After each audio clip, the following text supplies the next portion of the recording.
bienvenue dans votre émission jusqu'à la fin avec Jésus-Christ, avec votre présentatrice Nadine Efwanga et le pasteur Massamba Lekame César. Bonsoir, pasteur Massamba. Bonsoir, maman Nadine. Bonsoir, Bana Nzambe Nyonso. Vous allez kolanda biso. Kola le kakozwa lokumu. Les ali mokona bisa kitoko. Mercredi auto kuta ngatango Nyonso. To pesi Nzambe vraiment merci mingi na surtout na bino pe bovandi na bekran vous allez kolanda biso en direct. Kolo pambola bino. Émission na biso jusqu'à la fin avec Jésus-Christ. To kotika Yesu Masiate. Lokola tondima ki yepe mutabenga kibiso. Na pasi na bisengo toza ko persévérer kaka yango tengo encourager yo oyo kataki ke Yesu na kolando tina suka lelo to suki wapi soki mikaka tonezali ndeko il est temps ozonga na makono na Kristo akopesa yo makasi na nzana bolimo mo santo. Mama Nadine bon Nzambe apambola to bandi émission na biso kitoko boyete. Oui, tout bandé biso na réalisation tout ça na Christian, hein? Christian Kapangu à la réalisation. Christian, merci. À la assurer régie et monsieur Alelo na maestro pata pembeni. Maestro. Pasteur Constant. D'accord. Donc bino pe batboso na biso déjà vous inviter vous benga baninga ba landa pasteur Massamba ça déjà ma solo. Donc, ma solo bien. Vous partagez l'émission, vous invitez vraiment Nzambaza Lokumu. Bana Nzambe mbote na bino mama Nadine biso aweza la mission esengo to bandana na masolo pona ko avant to kota na bea matin na biso o to so ba que le chemin est trop long to comme na 8e partie to so parler minga le kambe tali stérilité komba na si to ko bela loming pe to ko tala pe batata hein batata pe ba bota raté ah mais oui bando banda ko to lo bela ka ba mama o deka ba mama nde ba stérile nzo ni batata pe ba saka na premier to ko tala ona no sima mi mama Nadine na bitambula tambula na ngai. Ah! Oui, que papa Macron et maman Bibi va le plus makambo hein.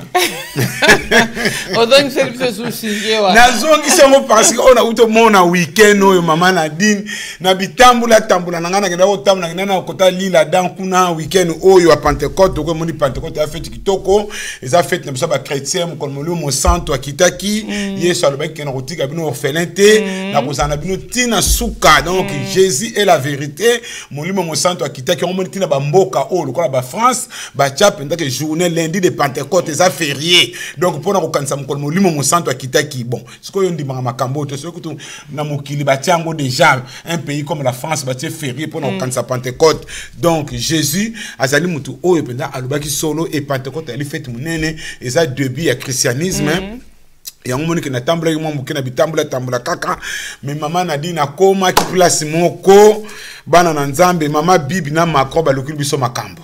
Oui. Ah oui, parce que ba maman oyo ba kuli wana ba mi kuli balimbi sa biso beta ba bakute ba maman wana nzoto soki zo ko senga peto yebi pete mais maman Nadine ke mona mutu mwindu kobo na moni moi jeune moko boye oh Nathalie Nbenga bina on bien te Nathalie bina ne bala ba pena na resana misu bien Nathalie penda bien oh jeune maman Nadine jeune kodo elonga mukolo te melonga jeune à cause d'attendre ba 18 19 to 20 ba na ndimta na ba 30 à moi ka nzoto mo ke kangama mais na kokosha na ye moko boye moi kokobar na ye ba simbani penza bras dessus ne balo ba pena donc Nathalie penanga bi ma Massamba wana koko na ete temple de na koko na ete kasuna oya nazo ya ti okatingai donc na landi pena Nathalie bien pour tous se croiser façon bazo simba na façon bangabi makwa luki makambo makwa baby si makambo na mboko président soki président moi ke bala moi maman na ye bo ba jeune ba kosala siko nini yango ba jeune mikolo ba komika kona déjà ngam motanga Nathalie bongo na mitani ngabi Nzambe mboko to makambo belé ti ba na déranger biso net ba déranger ngana comme papa Bouchou donc ba déranger kinga dozo mona ba maman wana mundele fo mona sengba sala kinango donc na samutema moko na yuyi pena mutema pena fifu ngabi après ngabo na mitunu mais de quoi je me mêle c'est makambo ngetalinga de quoi je me mêle makambo c'est makambo ngetalinga na mina ususa mutuna ngapa ba Pentecôte ngaya ko beba pamba mais maman Nadine atuka makambo obi ke mikolo e comme na succès car na bitanga tanga na ngai wana pe na kesala ba recherche na ngai obi ke ba Toys Boys bazali obi ke Toy Boys Toy Boys. Homme obligé. Bâti Toy Boys, donc, pourquoi préfèrent-ils donc les jeunes? Pourquoi préfèrent-ils les femmes plus âgées? Pourquoi les jeunes? La tendance est à la différence d'âge. Les petits jeunes qui séduisent des femmes plus âgées ne représentent plus des cas exceptionnels. Et si ces relations existent depuis longtemps, aujourd'hui, elles se démocratisent de plus en plus par le biais de pupils de séries TV. En effet, de nos jours, les Toys Boys et les Cougars, on les vend en poupe. Mais pourquoi ces jeunes hommes sont-ils attirés par des femmes de l'âge de leur mère? Pourquoi? Pourquoi? Mais tout ça, autant on peut tout en émission, mais Moutamta se poser un peu sa réponse. Pourquoi les jeunes on ne sont pas attirés par maman, par âge, par maman na bango, sur ba maman na beaucoup la bango peut te yébiter, mais ça phénomène ils ont René Mikolo, même dans le milieu de la Congolais, encore plus Congolais, to lokotango kaya ko lokotapenda, soko yo qui crée René Mikona bo lokoti, Mikolo ba maman bazola la soute, soka moni moi jeune, bon yo sala nini, maman bibi pe yona na Macron, yona sungi Macron peut ngapa na ko zonga mwana ngamo ko pe asungingai. Donc ça va biloko o maman na ngana zo peso piste ya yo mutozana miso ba maman kuna na maman Deborah bongo bongo sa mission na biloko ngana zo peso no piste kuna. Mais na landa ki pe kana bitala tala na YouTube moi c'est un musicien na biso mo ka munene ya orchestre to bomba ka orchestre ngo na kati ya metro mun ka loka ba kuma ko filmer so ba zuka likambati na Facebook. Moi c'est un musicien na biso ka munene mukolo pe ndaza na bana bazo so na moi jeune moko jeune nga saka likangu na ye bazo so na jeune nga bio moko landa ngati. Na landa ko bazo so ba changu na Facebook. Donc zo mona phénomène ya Macron na maman Bibi et ça ko René Mikolo moi été. Donc nazo comprendre pourquoi ba jeune na lelo balingi ba maman na ba boko la bango. Bon. Dans l'équipe page on a de quoi je me mêle ça me regarde pas mais et ça là nga show ko mona ka mwe linga mona mukiwa nga bisengo wana nyonso on ezo kenika pa koko wana kaka yango koko wana zo ko landa ye yo si ba koko la bandaka ba jeune ba noir pona ni ba mba pourquoi ba landaka bango dans l'émission ngote me ba pourquoi ba landaka ba koko ba noir ba kobo wana bana la ba ko bazo lande bon ba mama ba mama ko ba abotoli mona ne copain na il y a un peu de monde qui faut que black is beautiful. Donc, ils n'ont pas pambola, tous à la nation, tous à la fière en tant que noir. Bon, maman a dit aux avions de la République démocratique du Congo. Mboka Tobota, Mboka Kitoko, Nazaka Congolais, Nazaka fier, Nazaka Congolais, Nazaka fier, Nazaka Congolaise. Bien sûr. Ah, oui. Non, mais on est dans le banga. Non, mais on va pas aller. Il faut le assurance. Ah, bon, merci. Le rôle de l'assurance, c'est parce qu'il y a des Congolaises. Comment, le cas sur la nationalité française. Non, non, moi, je ne suis pas Congolaise. Moi, je suis française. Congo, c'est là que fier aux Congolais. Je suis qui fier, une femme samaritaine. Que le salut vient des Juifs. Je sais, c'est qui fier, de défendre la nation. Pourquoi pas plutôt défendre Mboka Nabiso? Ngaza fier en tant que Congolais, même à tête aussi de la nationalité française. Sauf que nous, comme ça, quelle est ton origine? Tu es français de quelle origine? On est en Congolais. Donc, et ça, n'a pas Congolais, c'est Moussou, ça, n'a pas Pito, ça, n'a pas Moussou, Aza Kokosake, Aza Ivoirien. Antillais, sur ta location, tu es Antillais. Ivoirien, sur ta location, tu es Ivoirienne. Bon, yo Congolais, yo Grasson, ni pour Nani. Ngana teki matea sur la femme samaritaine, j'ai une sœur, le mina papa, Nzamba Pambolo, na yoka ka son, mais bandali on a yoka sous sonité. Je suis fier en tant que Congolais, Congolaise. Bon, bana Nzamba, tous à la fier, même à tous une nationalité mboka oyo, même aux en Angleterre, aux États-Unis, aux Awapi, zala fier en tant que Congolais, mboka na mboka mo kitoko, mboko e pambwama. Maman a dit makamezo le kakuna général Kanya mazu décision. Général Banda. Général Kanyamazongi bato abaki akeli akabungi te général Kanyamazongi sena musala. On peut bino peza ba sela do ba film mais ne bo kota na kata ba film on peut début me ba te. Kasi on biso ba Congolais to ba Congolais ba sanga nini so ba tongi mukonza mboka na matanga. So ba sisi mukonza mboka ba yeba na biso ba chrétien ba pasteur. So ba sisi ba pasteur ba suma sono muso ya poto. Mais on a zo ba awa ils ont concerné d'église. Kinshasa mboka na biso Kinshasa. Un ultimatum lancé aux églises pour ne plus occuper de voies publiques. Alors, quand il y a une décision, les églises et confessions religieuses exerçant à Kinshasa ont jusqu'au 25 juin 2017.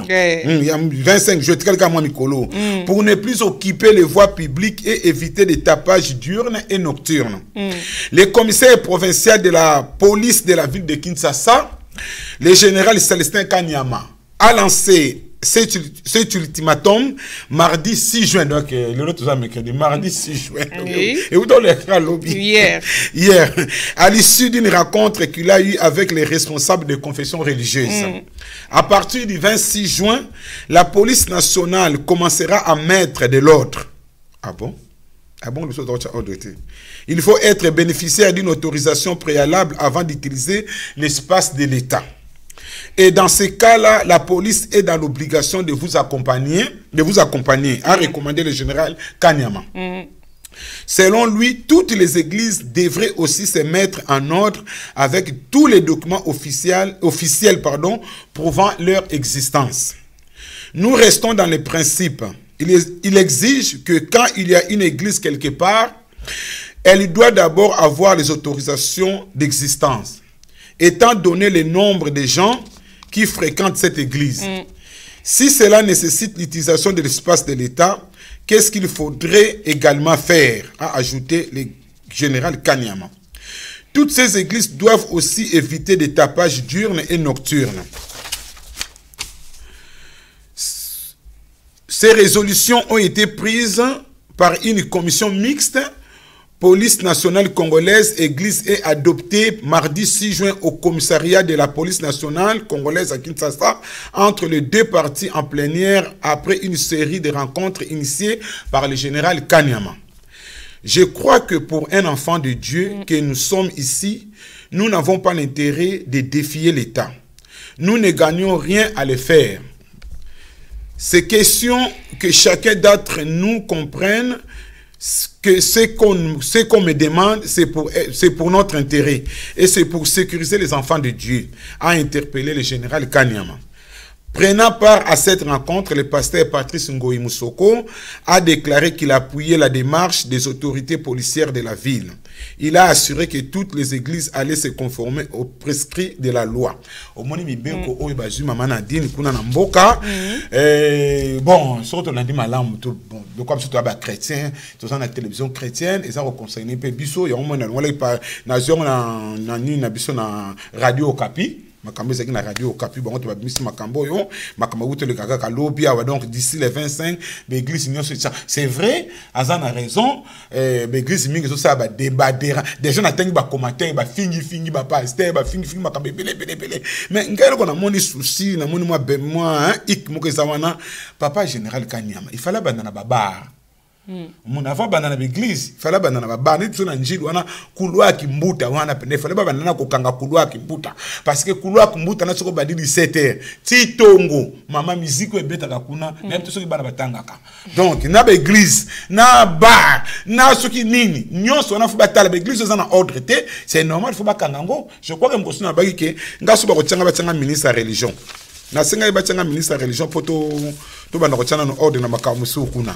donc na ibite mana biso tani ko ba bakisa ndikam oyo ya ba kanga ba église na mboka ngwana ifema kam na ba Bamo ba oyeba. Te mieux à congolais comme si ma kamna bango ndenge. Mieux à congolais. Parce que bamo ba yebi na ba mesure na bango na ndenge ba ko appliquer lango donc eza makamna bango non mais ngapi na wana pona tout la kaka. Non mais ngana sepeli peut-être que tout ça les actions politiques ba bandi hein tout ça eza té parce que ba msusu bazara ba fongoli yango parce que ta msusu bazana ba cible moko précis parce que mboka na biso za rabongo ana na cible moko boye basi ba poni ba bi batuni ba kira ba nimba siko ba nimba sala ngonde tike ça là qui pesa qui loi ne exalera nango déjà espace public au ko utiliser sans autorisation et la loi ya sika et la loi sika kasi mo nanga ko participer merci au participer sikolo on a tikla ko presque participer donc bana nzambe makamzo le kana mboka kuna be église ko kanga ma be église zo botama na basimanda ko lelo la mwika ka lobby ka bu église botami donc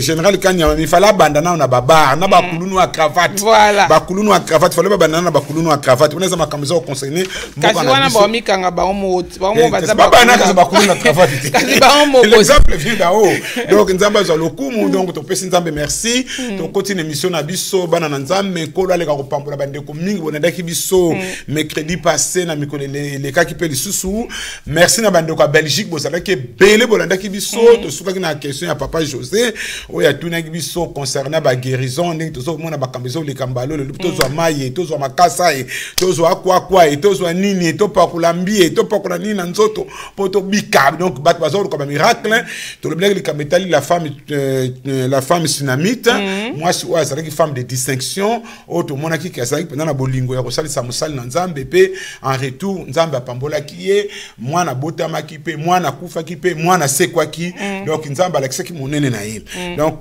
po to gagner ta na biso leo na mama na din to parler na likambo etali couple moko na kati na bible bango pe moi ça ça qui stérile mais ba mpeseng na bango na musala nzambe au moins j'ai béni vraiment le Saint-Esprit na copé cet enseignement oh maman na dit j'apprends aussi beaucoup de choses moi to le bakaka Sarah zala qui stérile Anna zala qui stérile ce qu'on a copé cet enseignement na zo ko zo pena ba leçon pourquoi nzamba permettre qui oh zala qui stérile mais par rapport à oh neto mona qui nani la femme sunamite a imaki par rapport à Anne kuna za ko la ba Julie mbanda la mais femme sinamite azalaki na ye à l'aise femme de distinction azana l'aise mboka na zaki malamu azo ça c'est même ça ni li part mon azo ko se plaindre que na bota kate balokanga akimona koko ya bakoko akimona ndoki ya bandoki ya mama non alukaki na ndoki te.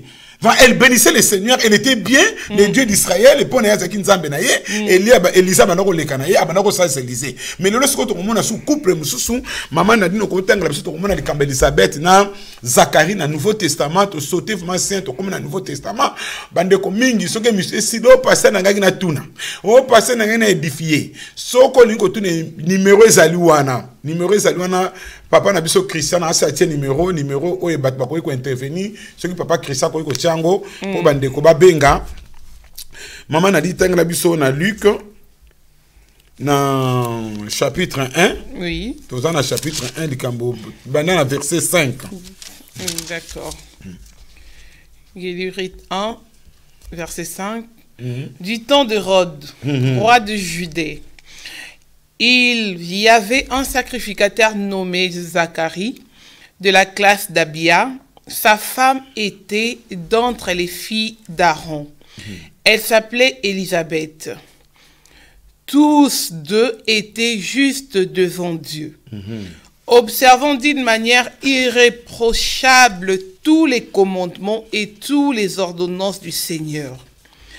Ils n'avaient point d'enfants, parce qu'Élisabeth était stérile, et ils étaient l'un et l'autre avancés en âge. Or, parce que nous avons tango Hérode azalaki mokonzi ya région ya Yuda, ezalaki na nganga nzambe moko kombo na ye Zakaria. Ye azalaki na molongo ya banganga nzambe ya Abia. Mwasi na ye pe azalaki moto ya libota moko ya banganga nzambe.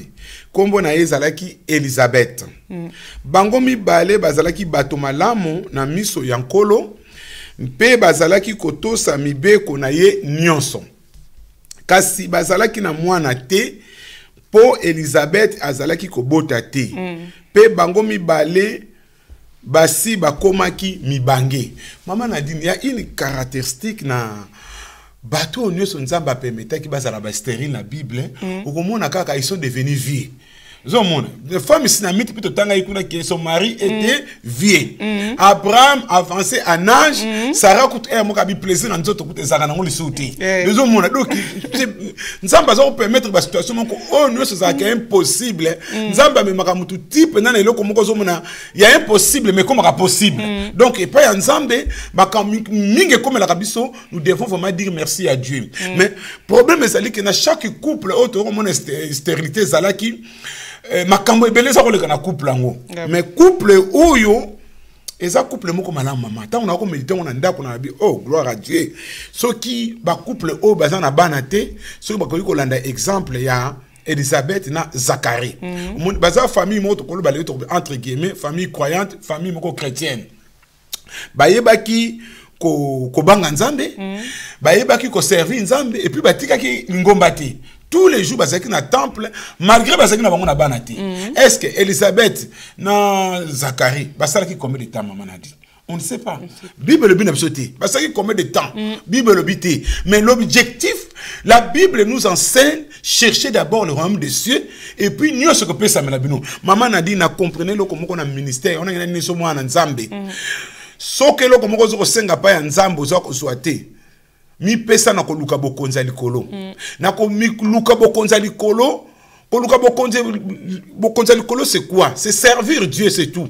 Ko salela nzambe ko yeba ko te ya sango malamu ko yeba ko servir nzambe ndenge balobi ke Elisabeth na Zacharie bazalaki tango nyonso ko salela nzambe. Donc na mutuna bango esi ba bosalaki ke un jour bakoko bota parce que Zacharie, je crois que dans mutuna maintenant le baké que la volonté de Dieu soit faite, toutes choses concourent au bien de ceux qui aiment Dieu, advienne que pourra, et le haut et les bas, le bonheur, le malheur, je serai toujours avec Dieu. Et Zacharie sur un certain maintenant le baké jusqu'à la fin avec l'Éternel des armées. Jusqu'à la fin na kotikate, azako servir nzambe. Ya monde ko tango zo servir nzambe. Yebaka ke elongo ne sostengaki et pas ya nzambe, réponse e yaka kaka. Kanga keloko e yaka kaka. Nzambe apesaka kake yano quelle que soit la situation. Ngamo ko naza témoignage awa. Ndenga la baka na bino on donne seulement ce qu'on a. Na koya ko te ko vanda na télévision te na ko laksa beauté na ngato na sebilamba awa. Naza ko te ya sango malamu, naza ko laksa nzambe na bomo nzambe oya répondaka. Soki oza na foi. Durant sa vie terrestre, Jésus sur la terre, il disait souvent aux gens, ta foi t'a sauvé. Oui. Donc soki oza na foi, ndenge nazali ko te ya boy parce que ça na batu mususu mama na dini. Ndenge nazo te ya bazo linga sona ba simba télé na lingo bondela. Non. Chalo boko. Zwa mai sala boy. Non. Yo moko foi na yo kaka ko ngana za koloba. Soki yo chango na misala, okomona nzamba ko salelo et puis oko témoigner, oko bebe soku ba mbongo te, o ba action de grâce. O ya ko tika mbonga prophète te, o ya ko tika mbonga pasteur masamba awa na télévision te. Yo kaka ta foi ta sauvé. Soko zana ko ndima. Foi na yo ko bikisa yo. Awa mama Nadine, Zacharie bazo salela nzambe, baza ko critiquer pe nzambe te. Mama Nadine, ba moni awa ndokite. Po batangi biso awa kombo ya ezalaki Zacharia, nganga nzambe ya Abiya, mwasi na yepe ya libota bake luka bako likamga nazo telema likamba luka bakoko ya bakoko bakenda na bango kala ndenge nazo bakoko ba tsa kufane kala na 1800 okomanda ko luka koko wana mais okomi su muta mormon to sala su génération luka koko awo baluki bakoko te bazo salela kaka nzambe bazana foi que nzambe azoyoka bango. Mama Nadine to continue na verset 8. Merci. Or, pendant qu'il s'acquittait de ses fonctions devant Dieu, selon le tour de sa classe, il fut appelé par les sorts. D'après la règle du sacerdoce, à entrer dans les temples du Seigneur pour offrir le parfum. Toute la multitude du peuple était dehors en prière à l'heure du parfum. Alors un ange du Seigneur apparut à Zacharie et s'étend debout à droite de l'autel de parfum. Zacharie fut troublé en les voyant, et la frayeur s'empara de lui. Mais l'ange lui dit, ne crains point Zacharie, car ta prière a été exaucée. Ta femme Élisabeth t'enfantera un fils, et tu lui donneras le nom de Jean. Il sera pour toi un sujet de joie et d'allégresse. Et plusieurs se réjouiront de sa naissance, car il sera grand devant les seigneurs. Il ne boira ni vin, ni liqueur enivrante. Et il sera rempli du Saint-Esprit de l'essence de sa mère. Il ramènera plusieurs de fils d'Israël au Seigneur, leur Dieu. Maman Nadine, Zamba Zalokumu, Maman Nadine, ba leso eze belé. Ndenge nazoni sabana nzambe, merci na Saint-Esprit. Oyo azali ko inspirer nga likambo oyo sasa yipi komona ete eza na batmingi Maman Nadine ayaka ndaka nzambe okomona lobi akimi na ye. Bozo nga boye bapona nini akimi te abandi ko finga na église. Donc abandi ko sa na intérêt moko mazelo kango te akimi. Mais awa balumi na biso ke na verset 8 mokolo moko Zacharia azalaki kosala mosala na ye ya nganga nzambe na kati ya ndako ya nzambe ya Jérusalem. Au monde en tant que sacrificateur azako sala na ye na mutema moko donc azaki na intérêt moko te kalela kanzambe ndenge to moni anu kuna lela kaneka na église mais awa Zakaria donc azako sala na nzambe et puis babike ezalaki pe tangu na ngonga na ye kokaki donc ngonga na kokaki et Dieu merci na moment oyo azako sala azako s'attendre lisu te ndeko na ngeza na basije musu yo senga kala ndeko un jour ko zo réponse na yango soko zakanga na kondima eloko nzambe nda yina kozala tembe mon Zacharie à s'attendre ki nango tembe. Dieu merci, la Bible nous apprend que na verset 11 angelu moko ya nkolo Abimelie pe atelemi na liboko ya mobali ya mesa batumbelaka nzambe malasi tango Zacharie amoni ye abandi kolenga pe ayoki somo mingi penza. Oui, c'est normal. Nangina awa mama Nadine eloko na bana bana na nzambe, les anges existent. Ba angelu bazali. Soki oyebi yango te papa na ko yebi soki ba angelu bazana mona preuve. Les anges de Dieu existent. Ba ko zo pe forme ya nzoto oyo ba kiti ndenge ba kitaki to mona na tango ya Abraham. Lelo pe baza ezati bazalika na tango ya Zacharie baza petit lelo yango mwana na nzambe nyonso zo kolandanga lelo yo muto banga ka bandoki yo muto avon lalo kamati pilipilo tie na porte ndako okamati mayo tie na sambeto soit disant que ndoki soka ye maya komona maya ekomi océan kasi ça le ki maya njini bo pilipili ekomani pilipili alia kango déjà te e asangisa ngo liango bien pilipili ye mo kutu ndeka lona ka pilipili na simandako alona ngo azana bilanga pilipili donc et donc maman moi je fais confiance à la parole de Dieu. L'ange de l'Éternel campe tout autour de ceux qui craignent. Maman a dit na salle accident na 2002 na A15 na salle accident moko maka na yoka carambolage na ba film ko mona carambolage pa maman a dit ngana rikota na carambolage maman ba toute voiture ezala ki comme comprimé ba ko voiture comme moké donc na kata kaka Jésus na mona lokola ba multitude des anges ba donc ba entourenga donc ba toute voiture poids na sima ba tout côté voiture ba di bena ko confus et ko comment muke maman na dit na ndenya na bima lokola nyoko na koma na donc na bima lokola nyoko na ciel mukaka wa na comme na faire plein obi ke bambila tango ba yena ba pompier ba soko luka il est mort il est là il est mort si na comme ki na libanda.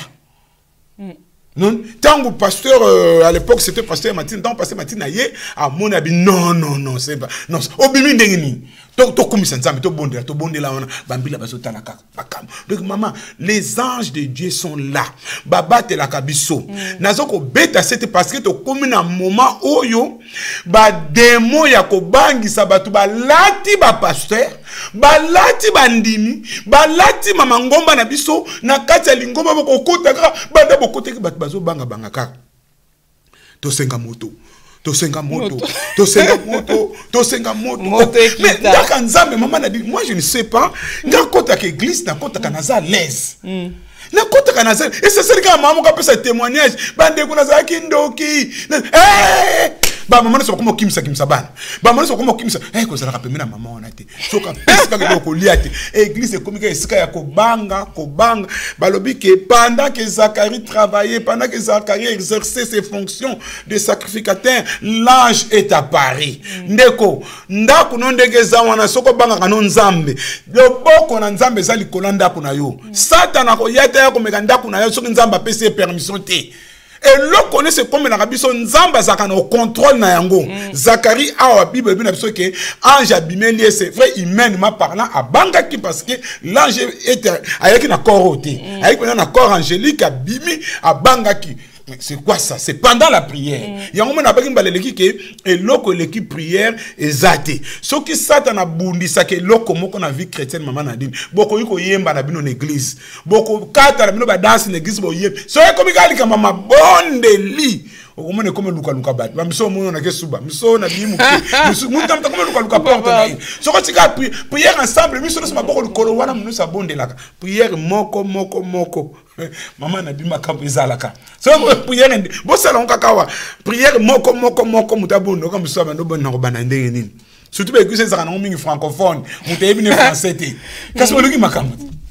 Mais qui c'est ça en francophone? On est passé à encourager parce que bon là t'as mon nyonso, t'as qui Congo, t'as Chiluba, t'as Swahili, t'as portugais. Non, notre église est francophone. Quand ça nous a francophone. Ici chez nous on s'exprime pas en lingala, notre église est francophone et tout est hein? C'est quoi bah lingala on se français bientôt. Oh Jésus, tu sais que Jésus, tu sais que Jésus, baptiste mon motala isiko na so non on appelle bien qui église. Donc on t'a ko bonde là na munoko nyonso oyo alingi donc tozana na si on était mes premiers ali que l'ange est arrivé envoyé par Dieu et quel était le message de l'ange? Maman a dit ça au bandelangai na verset 13. Tant que l'on verset 13, bandé l'on le sait bien, tu vois comme le bas ange le bas qui n'a moutou azaki e combat, mais moutou a mi pese qui n'est pas nzambe, ou azaki ko ima na été, azo sa nzambe na mouté mamoko. Mais l'ange lui dit, ne crains point Zacharie. Ne crains point. Car ta prière a été exaucée. Maman a dit telema wana. Donc, kasi angelo alobi na ye Zacharie yakobanga te pamba te nzambe ayoki lo sambo na yo. Maman n'a souligné place où ta prière a été exaucée. Nzambe ayoki. Maman, babonde la kambula nini. Bible plus sur ce détail été.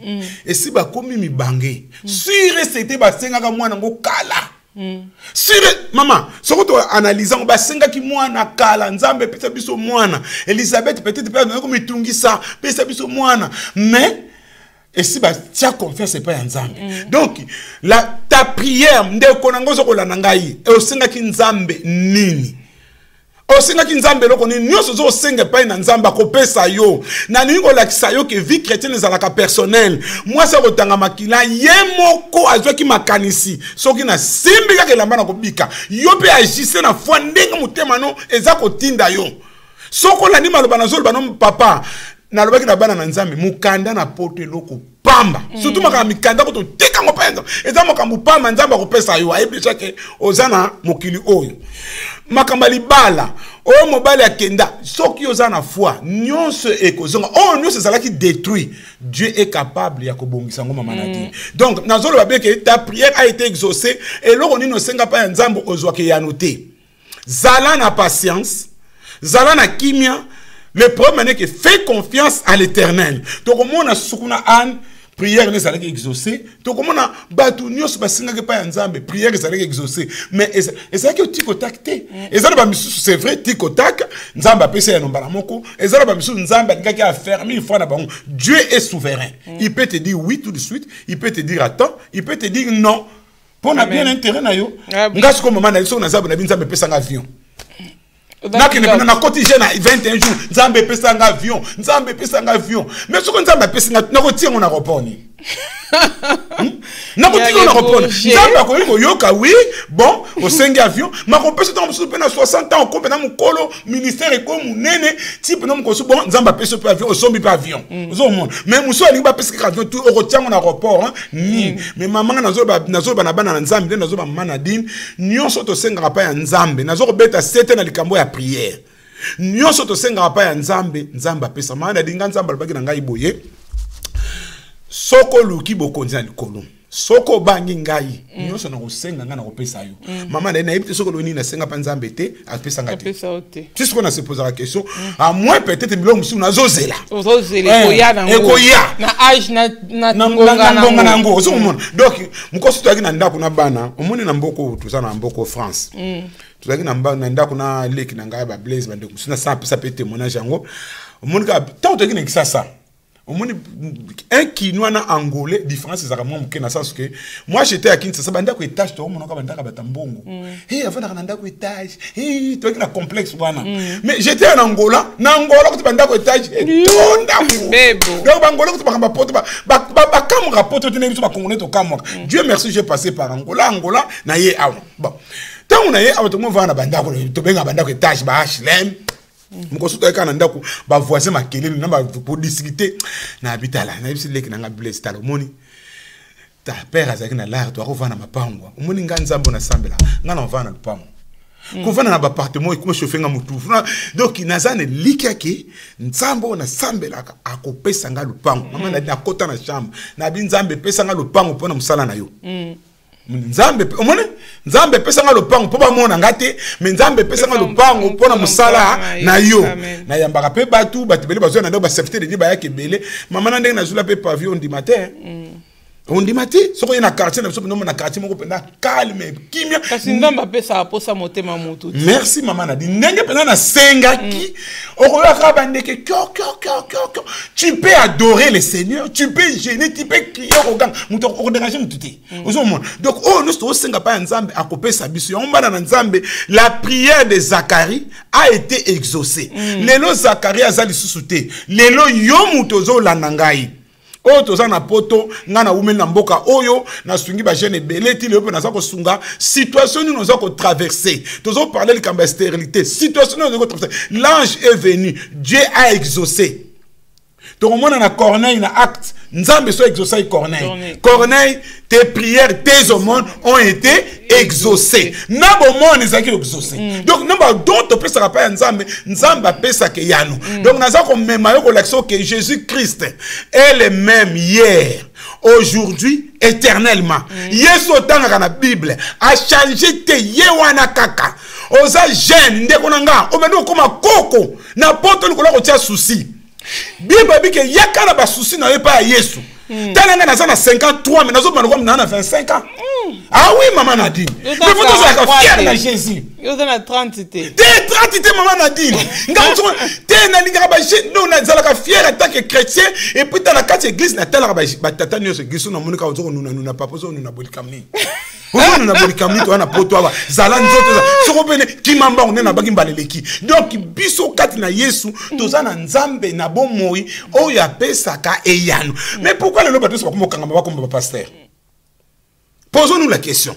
Pourquoi nous sommes comme passer biso na parole na biso ba faux jeune ba yuma moko boy ba tout ça moko ba ninga biso lelo mutu nyosa comme ko wele la pasteur pour na ni ba bike Nzamba futaka. Na kini bazo ba ke vrai cop mikolo fuko maka pasteur. Vrai cop mikolo fuko ma pasteur. Mais na ko yebiso ko ndeko ko ke no kombe ha pasteur na bi komela komelaté. Il faut l'appel de Dieu. So ko na ko eza mouvement ka ndenge comme na o diaspora moko to kota boy. Ndeko Nzamba ko succès parce qu'on se moque pas de Dieu.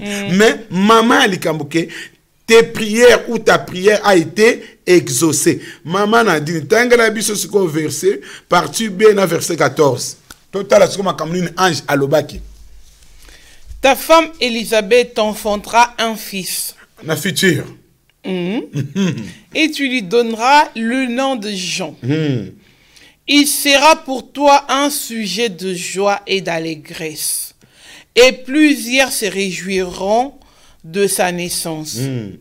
Car il sera grand devant les seigneurs. Il ne boira ni vin, ni liqueur enivrante. Et il sera rempli du Saint-Esprit de l'essence de sa mère. Mon maman Nadine, merci mingi. Ange apesi ba mitino ndenge mwana ngo akozala.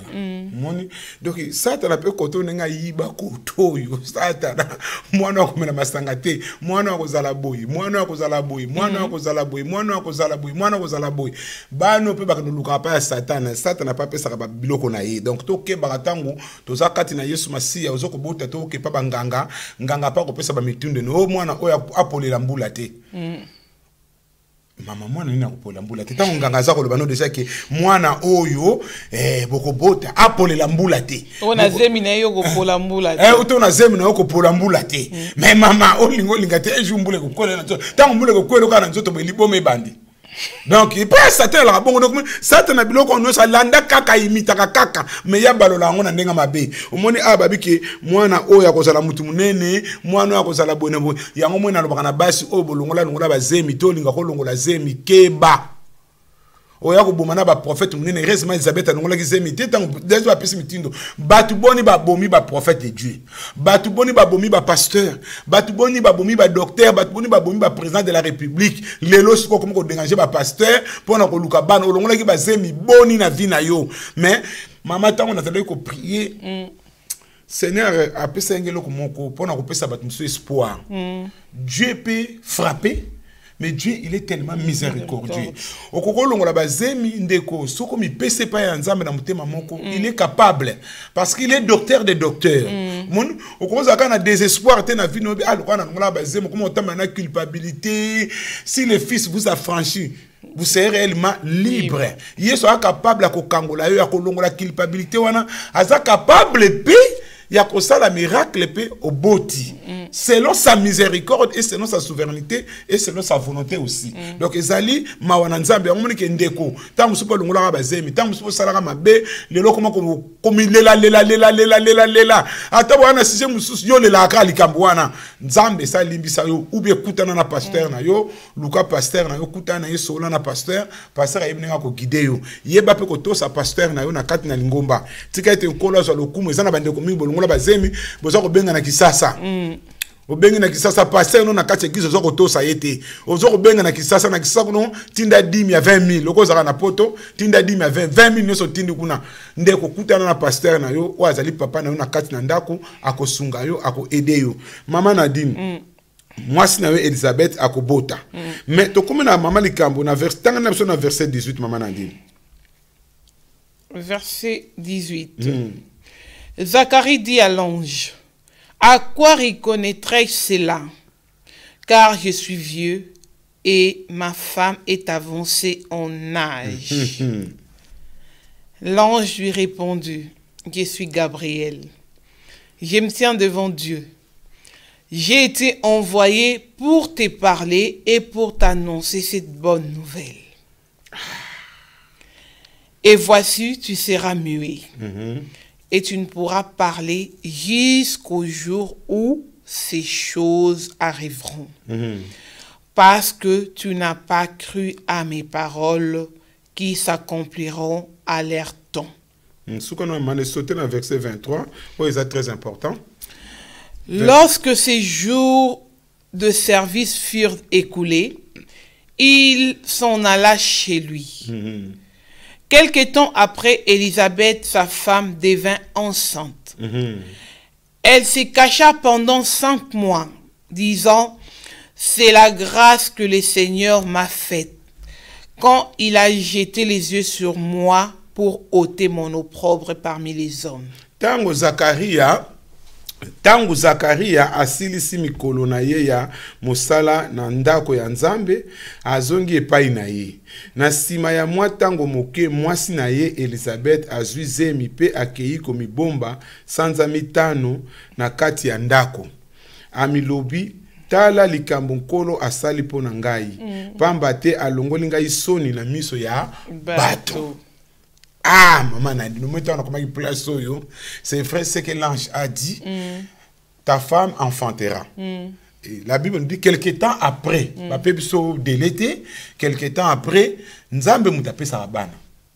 Parce que nous avons Zacharie na Elisabeth baza ko sangana te bavanda ka bongo nde basangana ka ndeta mwana waye non baza ko bakoma mama tika promesse ye to mama na diko tumura no kutukuna te bavie baza vieux baza makasi baza ba komela café dans ba ça la preuve n'est que moi na botami kasi tango ba yebiso abito ke komeka lokwa promesse ya non bolingo ezalaki nango moni ezalaki so ndenge to ba âge 20 ans te no moni to ba le to ba ki ke Rachel azo ba ke pesanga bana na âge 20 ans to zaka na posa mama tango nyonso mama mais soko bo pousa ni plus bozo pousa na bana bozo kola penzo to pe mando lemba nango ya moni to yoka lisolo ke muso auto kufa kono kola bi mela wana to kolobela ngo mikolo mususu to mela kaka to mela kaka to mela kwa na poto to komiko mela kaka to mela kaka mais awa Zacharie amelaki te amelaki mbumu a bleu wana te amelaki yango te Zacharie basangani na mama Nzambe mutapesa yango ndenge mama na dito mune awa mystère Nzambe ba komi mibange et si ba lembi Zacharie utatuni ange lui vraiment mais makambo ngo sa mandenge nini na baki y a rien de nouveau sous le soleil c'est à peu près histoire ya Abraham na Sarah c'est quand ces hommes na okaka donc to komi mibange to kobota ndenge nini donc ngo baki na zaka na so na plaisir kutute Sarah komanika lokola sœur na ngai to koma kotala na biso ndenge moko lobi mais lokola ange lui alobi.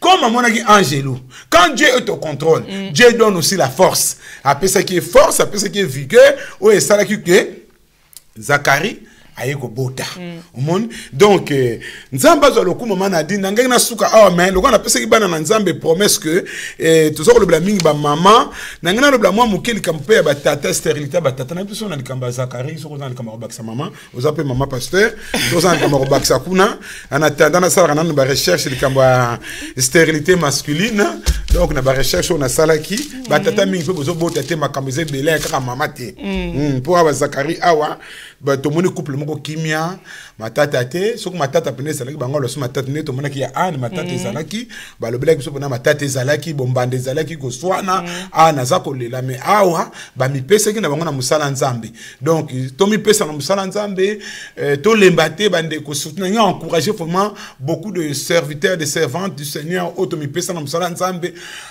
soki eloko sengaki pa nzambe ozoko zwa te ezala te raison ya kokima église ya koabandonne église yango wana mpe ngenge na baproblème ezaki bato mingi so basengi nzambe bazozwa te bakoma murmure tala awa bayebisi eka kobota mais donc aezidute quoi mais alors que moto azalaki liboso na ye azalaki esika akende koofrir basacrifice na ye donc ezalaki ange moto ayaki amonaki bien ke ezalaki mpe ange mais Abtunaki donc pour ezaki mo hésitation. Ah oui, vive. Et belé ba promesse ya Nzambe apesa bango pe réaliser et se réaliser parce que ya yetam so ekokisa maki parce que azaki na mwana elaka katina ye.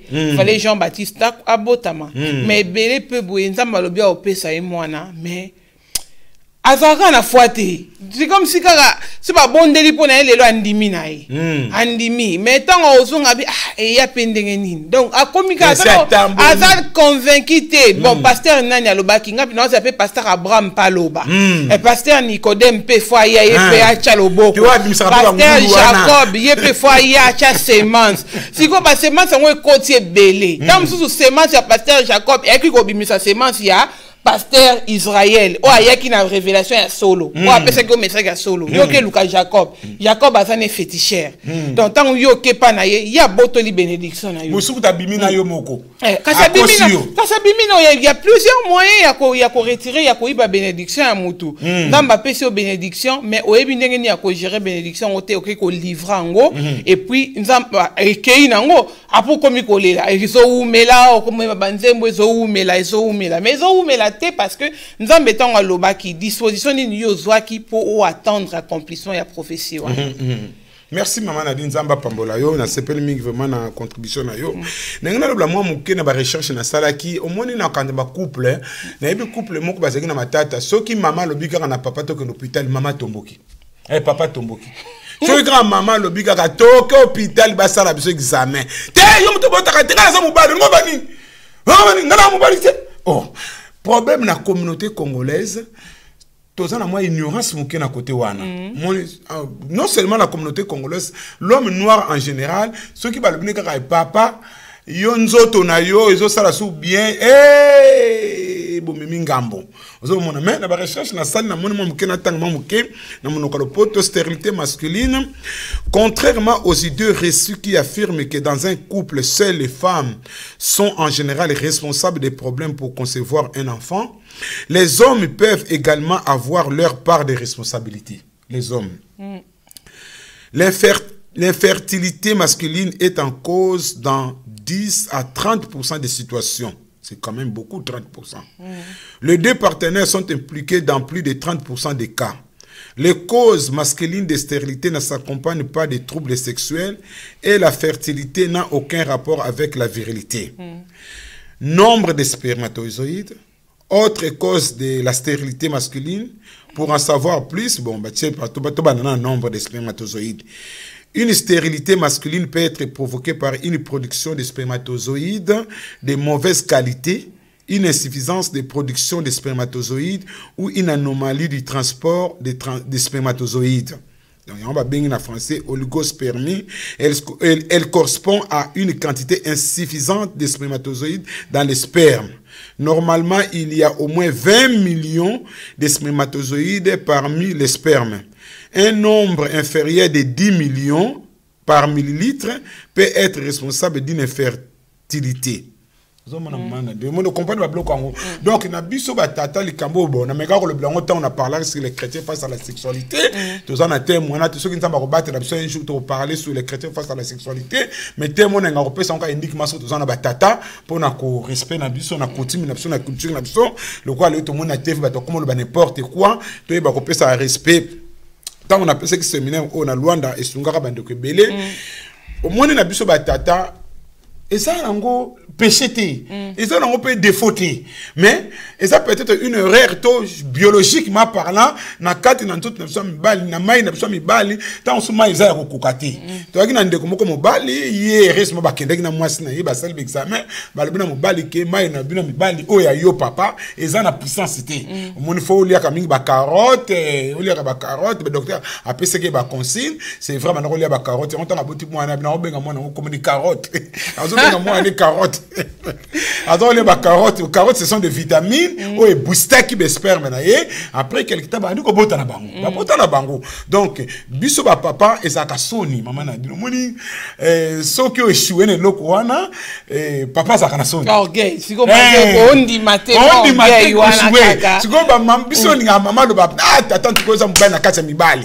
So ko papa le bika na moni na ngelo malonga te mwana mbana mona na loko la bah humilié donc tout ça pas na témoin mais et c'est l'occasion était en tout cas maman il loko na mona ka bien en boka oyo tout ça na ba moyenne so utanga tout ça na bo pito tout ça na ba place so go kende donc chaque couple au bo moni boza na problème papa koleksa ka musapi na maman tangu nyosute kende peta musu papa peut-être yong to na problème nous autres no ko za mobali mais be sperme na yo eza ya kokokate yo ko bati po ngo tele makano za mobali zo mona ko suki wana non mais sperme tant que vous la maladie monsieur na kati ah ba pesi ba cause belé les autres causes de la stérilité masculine elles peuvent être mécaniques, infectieuses, génétiques.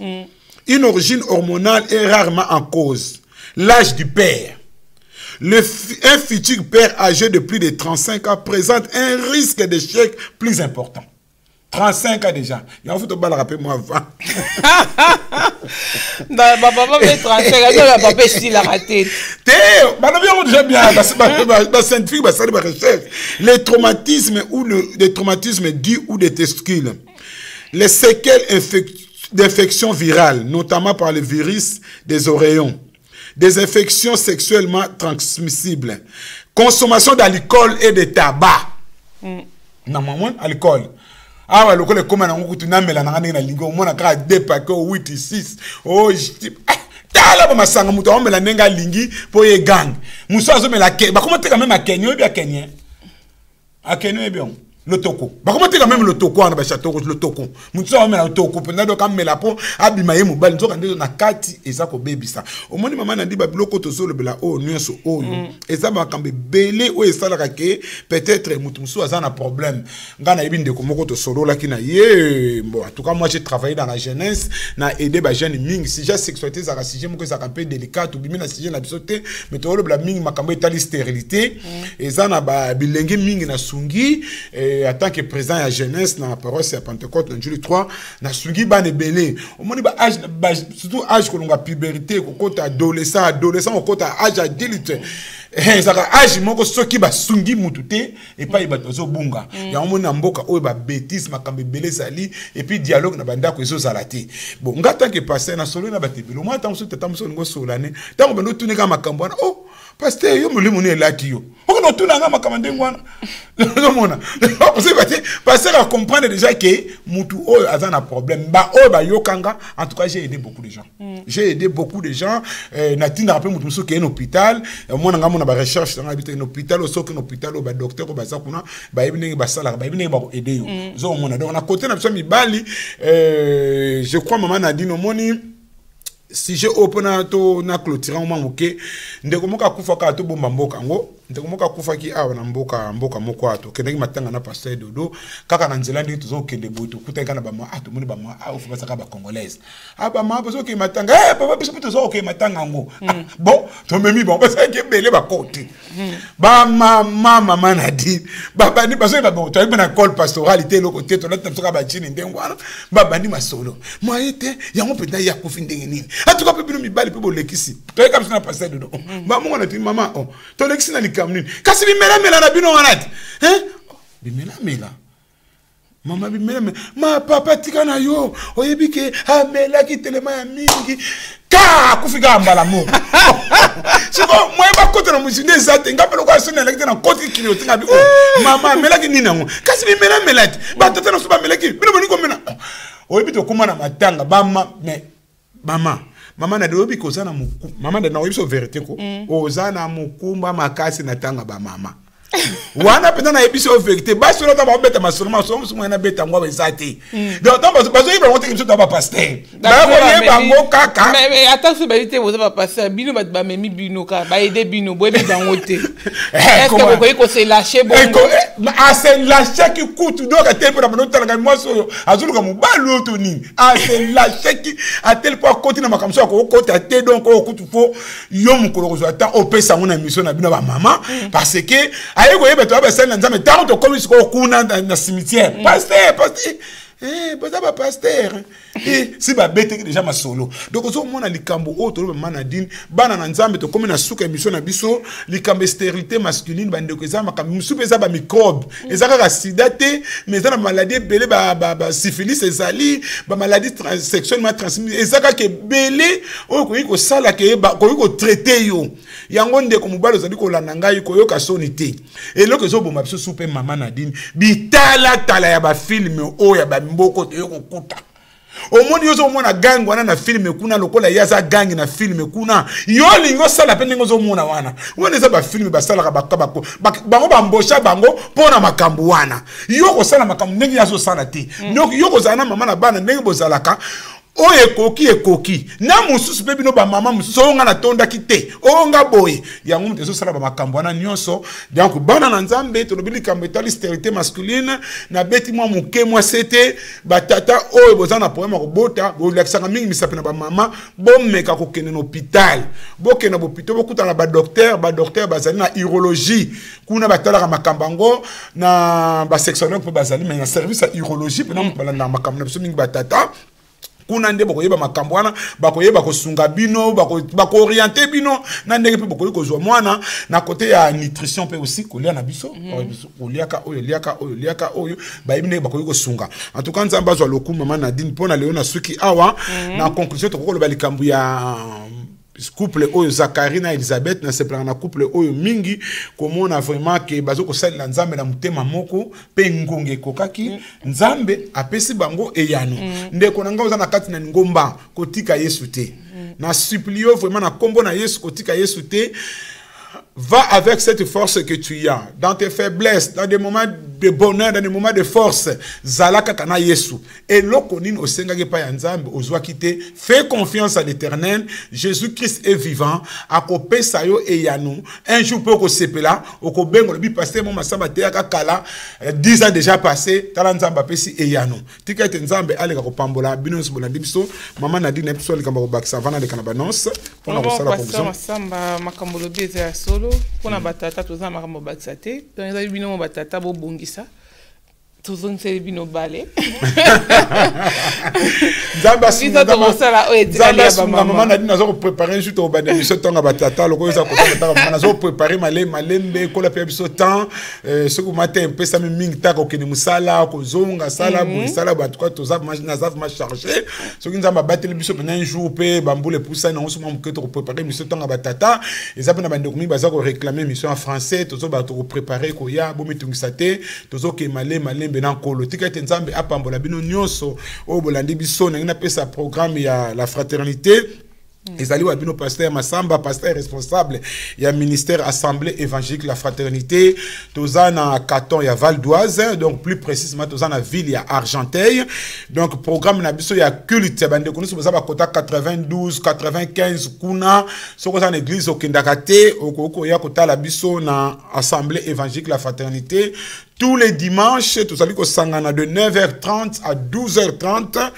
to silisi kiltes donc soko ça na temps okoki koya kotala biso numéro na ngesa ko lekana okoki ko benga et puis ba candidat no sa baptême to na baptême na mois d'août et longo na pasteur Ekimbi église assemblée évangélique ya Lani to na baptême na mois d'août donc lobby jeudi boza na cours na bino na diacre Jackie wangondola oaza occupé bino le ba candidat no sa baptême bozanga te to niko pesa bon anniversaire bozali mwa mingi bokomela kingai soko ninga pesa pe dédicace anniversaire na yo obengi donc to bani na mwana na biso bienvenue kusu bon anniversaire mbula pe to zoyeba to soko na mbula boni ba kaka bon anniversaire bienvenue kusu okoma na mbula boni so ko benga mbango opesa biso mbula anniversaire na yo Ezekiel Mbemba pasteur armée de l'Éternel na mon exusu bon anniversaire Ezekiel merci au to sala mariage na anniversaire donc mi balenza pambola yo Fantia Valema na Angola na Luanda yo poza kolanda biso nzamba pambola et puis to pesi félicitations mingi na mwana na biso Grazi Ngombo oyo na mama Shela donc ba comme na mwana na bongo misato abotami Bernardi Gracias Ngombo donc nzamba pambolo papa Ngombo en tout cas na sepeli mingi pe mbote mingi na bino nyos ozana mokili mobimba wa bino pasteur Masamba intercesseur bolembate nazana posa mabonde na bino bolembate ko soutenir biso nazana posa ya mabonde libo bonde la mingi pona nga nazana posa fa soutien na bino nyos soki ba remarque ezali so pe ba suggestion ezali boko ko benga na numéro tika ete kolo apambola bino nyos maman Nadine à vous l'antenne apambola yo pasteur Masamba ndamba pambola maman Deborah Kaseka. Merci maman Deborah. Ambe ya pambola prophète Moïse, pasteur Emmanuel, nzamba pambola bino, nzamba pambola. Ba on est sur un PV télévision, pasteur Mobezo, El Wanga. Oui, ba onyoso, nzamba pambola bino. Nzamba pambola Christian avec la réalisation, nzamba pambola Mami et Kouchou na Elancourt, nzamba pambola Trésor, badi banga pambola bino nyonso to bolandi biso na Suisse, Obed nzamba pambola bino, nzamba pambola bao nyonso bolandi biso à travers les mondes, Galia de Jésus, nzamba pambola yo, bino nyonso bo se connecter qui peut vous partager l'émission audio ou bo intervenir qui na Facebook, bo pi bo zolanda biso na ba box na bino, vraiment nzamba pambola bino parce que bondimi chaîne o na kat na banda kuna bino vous soutenir musala oyo nzambe apambola pe pasteur Constant oyo azali auteur ya chaîne oyo pe papa Jean-Marie o tozakini na kati na plateau oyo nzambe apambola ye apambola bino nyonso à travers le monde pour une émission na bino jusqu'à la fin avec Jésus-Christ tout cité tokokutana mercredi prochain na 20h30 kozangate rendez-vous na yo et na pasteur Masamba la maman Nadine yango wana et puis pour na ba émission mususu tokutani dans la semaine tikete kimia na nzambe umia na kati na mabota na bino. Que Dieu vous bénisse. Merci. Au revoir. Merci.